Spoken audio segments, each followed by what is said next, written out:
concluir o assunto honorários. E vamos falar sobre as particularidades do contrato de honorários e da relação cliente-advogado. O que eu posso fazer? Eu posso protestar? Posso cobrar via cartão? Posso emitir boleto? Cheque? Nota promissória? Muita coisa legal nesse vídeo, então fique com a gente. E queremos aproveitar essa oportunidade para que você também aproveite desses estudos, tanto para utilizar no seu dia a dia profissional, como também para a sua aprovação no exame de ordem. Então vamos ao nosso assunto de hoje?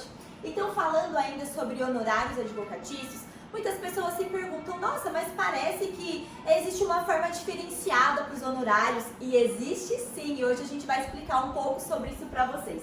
Então, lá no artigo 24 do nosso estatuto, diz o seguinte: a decisão judicial que fixar ou arbitrar os honorários e o contrato escrito que os estipular são títulos executivos e constitui crédito privilegiado na falência, concordata, concurso de credores, insolvência civil ou liquidação extrajudicial. Aqui, nesse artigo, a gente precisa fazer duas diferenciações. Quando a gente fala que os honorários, eles podem sim ser título executivo, se nós estamos falando da decisão judicial, título executivo judicial. Agora, se nós estivermos falando apenas do contrato de honorários, nós estamos falando de um título executivo extrajudicial. E vejam que o próprio artigo, ele fala, né, que constitui crédito privilegiado na falência, mas só na falência não, em outras situações como aqui as abordadas. E por quê? Por que esse crédito privilegiado? Por que essas particularidades?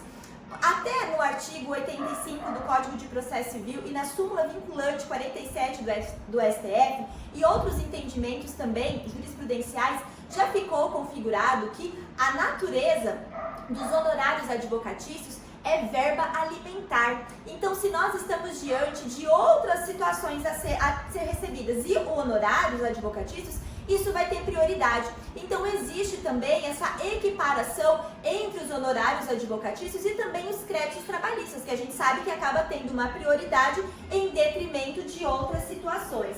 Então, tudo isso para o quê? Para que quando o advogado ele for tentar receber os honorários dele, por ser o que? A forma que ele também irá se alimentar e a sua família, ele possa ter uma celeridade nesse procedimento também. E aí nós vamos para o artigo 54 do nosso Código de Ética e Disciplina. Esse artigo ele vai falar sobre a cobrança judicial dos honorários. E ele vai nos dizer uma regrinha que às vezes os advogados esquecem de observar e aí incorrem numa infração ético-disciplinar. Veja, não há problema nenhum do advogado fazer a cobrança judicial desses honorários. A gente já viu nos momentos éticos anteriores que o nosso contrato de honorários é título executivo extrajudicial, por força do nosso próprio estatuto. E não é necessário assinatura de testemunhas, porque dentro do ambiente do advogado vigora o sigilo profissional entre advogado e cliente naquela contratação. Pois bem, então o cliente aí restou inadimplente e o advogado opta por fazer a cobrança judicial desse contrato de honorários. Então, antes dele fazer essa cobrança, ele precisa observar o que diz o artigo 54, que vai dizer o seguinte, que se havendo necessidade de pedir o arbitramento judicial ou a cobrança judicial desses honorários, o advogado deve, então não é uma prerrogativa, ele precisa renunciar previamente o mandato que receberem do cliente em débito. Então, antes de cobrar judicialmente, o advogado precisa renunciar ao mandato. Por quê, gente? Existe uma explicação deontológica disso daqui, né? Hermenêutica dessa situação que o legislador quis colocar para nós. Por quê? Se chegou ao ponto do advogado ter que cobrar judicialmente os seus honorários, é porque aquela relação de confiança ela restou fragilizada. Porque o advogado já tentou conversar amigavelmente, já tentou notificar, já tentou aí receber por outras formas, né, consensuais e não conseguiu. Então só resta a ele a cobrança judicial desses honorários. Então a relação de confiança advogado-cliente está aí fragilizada. Então, para que não venha depois atribuir a esse advogado alguma falta ou algum desprestígio com relação aos atos processuais que o advogado praticou em favor do seu cliente e não venha justificar que o advogado agiu assim ou assado em razão da inadimplência contratual, então o Código de Ética impõe que antes da cobrança o advogado renuncie ao mandato. E sobre cobrança judicial, a gente tem que lembrar o que diz o nosso Código de Processo Civil, que o advogado pode, postular em causa própria e pode aí cobrar os seus honorários em causa própria nessa situação. Exatamente. E aí a gente chega numa outra parte que fala sobre a emissão de título de crédito, fatura e protesto. A gente sabe que muitas coisas permeiam esses assuntos e muitas dúvidas também. Então a gente vai tentar realmente passar aqui para vocês as situações mais importantes. Então, lá dando sequência ao nosso tema, a gente tem algumas particularidades quando se trata de emissão de título de crédito, fatura e protesto. Então, conforme o artigo 52 do nosso Código de Ética diz o seguinte, né? O crédito por honorários advocatícios, seja do advogado autônomo ou seja da sociedade de advogados, não autoriza o saque de duplicatas ou qualquer outro título de crédito de natureza mercantil. Por que essa parte está grifada? A gente não pode confundir a nossa atividade de advogado com outras atividades que são mercantis. Por mais que a gente trabalhe e no final da prestação daquele serviço, no início, a gente vai receber algo pela prestação do nosso trabalho, a nossa atividade ela não é mercantil. Então isso tem que ficar muito claro na nossa cabeça também. Então, terminando, podendo apenas ser emitida fatura quando o cliente assim pretender, com fundamento no contrato de prestação de serviços, o qual, porém, não poderá ser levado a protesto. Então, nessa questão de não ter a natureza mercantil, eu posso emitir uma letra de câmbio? Não, eu não posso, porque existe uma vedação do nosso Código de Ética. Mas e a fatura? Eu posso emitir nota fiscal? Sim, eu posso emitir nota fiscal. O que eu vou ter é algumas particularidades que agora está no parágrafo único. Pode, todavia, ser levado a protesto o cheque ou a nota promissória, emitido pelo cliente em favor do advogado, depois de frustrada a tentativa de recebimento amigável. Vejam que eu posso protestar o cheque e eu também posso protestar a nota promissória, mas isso é o que diz a minha previsão legal. Agora, o que não tem previsão legal, eu não posso ir porque eu acho que eu posso protestar, porque senão eu posso incorrer aí e estar cometendo uma infração ética disciplinar, o que para o advogado não é nada legal. E sobre essas situações, já existem decisões do Tribunal de Ética e Disciplina permitido que o advogado emita boleto, desde que esse boleto não vá a protesto, e também permitido que o advogado leve a protesto o contrato de honorários. Então perceba, boleto eu não posso, fatura eu não posso protestar, mas o que eu posso protestar? Cheque, promissória e o contrato de honorários por ser título executivo extrajudicial formado de forma bilateral, né, com a concordância do seu cliente. Então preste atenção, porque isso costuma ser confuso no seu exame de ordem e na vida prática. Volte sempre a esse artigo para não confundir essa situação.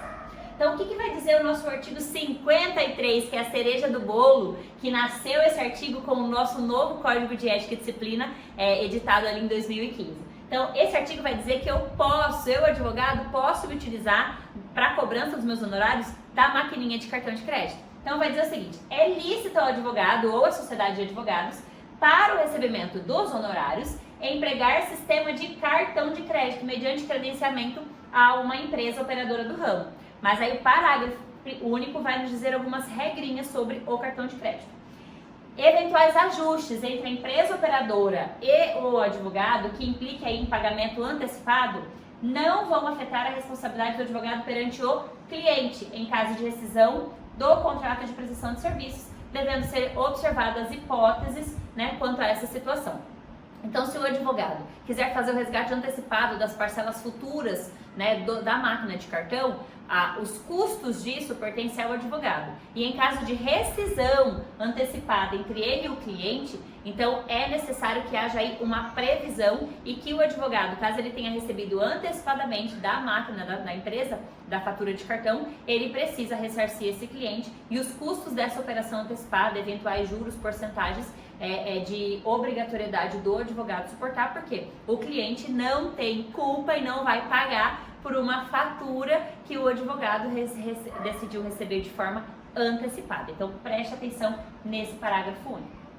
Exatamente. E aí o Estatuto, lá no artigo 25, fala sobre a prescrição, e isso é bem importante. Por quê? Porque a gente está falando aqui como você vai receber os seus honorários, na natureza que ele tem, mas se você não respeitar o prazo quando o cliente não te pagar, você simplesmente pode não ter nem a possibilidade de fazer isso em outro momento. Então diz o seguinte, o artigo 25, né? Prescreve em 5 anos a ação de cobrança de honorários de advogado contado o prazo. E aí a gente tem aqui onde começa esse prazo para correr a prescrição. Primeiro, do vencimento do contrato, se houver. é bem importante no seu contrato de honorários você colocar uma data. Mas como assim uma data? Se vai ser pago em parcelas, então vai ser no dia tal, do mês tal, do ano tal, ou aquela data final, que tal mês você vai me pagar no dia. Por quê? A partir dessa data é que a gente vai começar a computar o prazo prescricional. A outra possibilidade, do trânsito em julgado, a decisão que os fixar. Aqui a gente está falando ou dos honorários por arbitramento ou dos honorários sucumbenciais. Então, também, a partir daquela data que fixou, a gente começa ali a computar o prazo prescricional. A outra possibilidade, lá no inciso terceiro, é da ultimação do serviço extrajudicial. Quando finaliza aquela atuação extrajudicial, ali também começa a contagem do prazo. Outra situação no inciso 4 da desistência ou transação. Então fez um acordo ou as partes desistiram. Ali começa o momento do cliente pagar para o advogado aquele valor que já foi acordado no contrato entre eles. E aí, na última situação, da renúncia ou revogação do mandato. Aqui é importante porque o contrato realmente tem que ficar muito bem explicado para o cliente e o advogado. Lembrando que essa relação é uma relação de confiança. Quando, às vezes, o advogado ele vai renunciar ou vai revogar o mandato, talvez o cliente possa pensar, mas eu não tenho que pagar mais nada. No entanto, o serviço já foi prestado. A inicial, a defesa, uma sustentação, o ato já foi realizado e às vezes o pagamento é que foi diluído em parcelas ou foi postergado para um outro momento. Então é bem importante deixar isso muito bem explicado. E aí lembrando que num caso de uma situação de revogação ou de renúncia, ali também começa a data para contagem do prazo prescricional.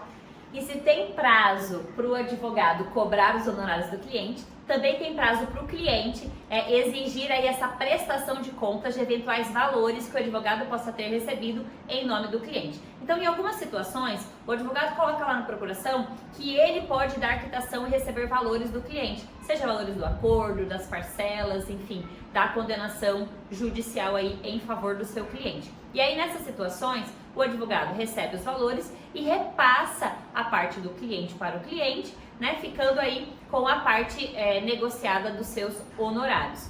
Então, nessas situações, havendo dúvida relacionada aos valores, havendo dúvida relacionada ao valor que recebeu, ao valor do alvará, ao valor do repasse desse advogado para o cliente pode exigir judicialmente a prestação de contas. Né? Então, essa ação de prestação de contas, que o novo Código de Processo Civil traz como nome exigir contas, ela também prescreve em 5 anos. Então, olha lá, o artigo 25A do Estatuto prescreve em 5 anos a ação de prestação de contas pelas quantias recebidas pelo advogado do seu cliente ou de terceiros na conta dele. Então, 5 anos o cliente tem, a partir da data do recebimento desses valores pelo advogado, para exigir a prestação de contas do seu advogado em razão dessa relação de confiança. Passado esse prazo, não lhe dá o direito de exigir essa prestação de contas. Então, perceba que na matéria de honorários, nós temos muitas particularidades. Nós estamos caminhando aí alguns momentos éticos trabalhando honorários, porque realmente é algo importante que precisa ser dado atenção por você, colega advogado, e por você, acadêmico, que está se preparando para o exame de ordem,